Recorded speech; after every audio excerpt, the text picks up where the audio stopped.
Përshëndetje. A të ka ndodhur ndonjëherë me u lodh pa bo kurgjo? A e zgju ndonjëherë prej gjumit edhe ndihesh sikur me mbajt një çantë trond mbi supe, por në fakt ti e ke kalu krejt natën tu fjetë pa problem? Ose i kini qenë punë po thjesht nuk mundesh me u ngrit prej shtratit? Mirë se vini në këtë epizod ku do të flasim për stresin që s'duket, atë lodhjen që nuk e sheh, por e ndjen çdo moment të ditës, kur trupi yt është i lodhur, por nuk e bë kurrë fizikisht që me shpjegu pse. A ekziston lodhja pa arsye? Po, edhe quhet burnout, stres kronik ose mbi ngarkesë emocionale. Edhe nuk është veç për ata që punojnë fizikisht shumë. Shumica prej neve e kemi ndje, sidomos pas luftës, gjatë pandemisë ose thjesht prej jetës në këtë sistem ku duhet gjithmonë me qenë aktiv. Shenjat që nuk i njohim, këtu fillon problemi, tek shenjat që shpesh i injorojmë. E ndjen veten duke u shqetësu për çdo detaj të vogël, kur zakonisht nuk je kështu. S'mundesh me u fokusu, të pengon zhurma e televizorit më shumë se zakonisht, nuk të hahet ose të hahet shumë, ose kur trupi yt thjesht ndalet, në një moment je tu bë plane me rendit dollapa, edhe 5 minuta më vonë je qaq i lodhur, saqë veç po kërkon një vend për mushtri me u çlodh.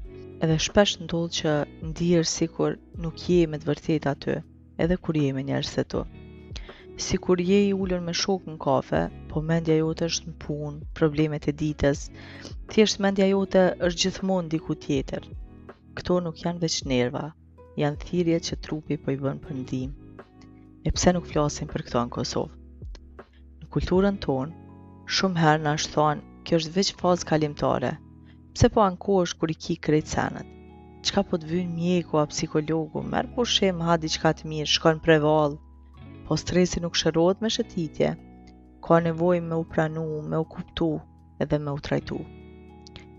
Nëse je lodhur pa arsye, mbas arsyeja është që je përpjek me u mbajt i fortë për shumë gjatë. Nuk je dembel, nuk je i çuditshëm, je thjesht i stërngarkum edhe është në rregull me kërku ndihmë. Nëse ky epizod të prek sadopak, ndaje me dikon që ka nevojë me dëgju, se nuk është vetëm. Nëse ke pas ndonjëherë një ditë ku ke bo shumë, po s'ke pas energji, na shkruaj edhe ndaje përvojën tënde. Kjo na ndihmon me kuptu se sa shumë e ndjejmë këto bashkë.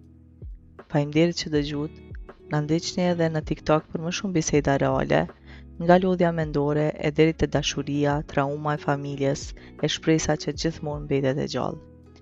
Derisa të shihemi herën tjetër, kujdesu për veten edhe kur sjellni ditët tua më të mira.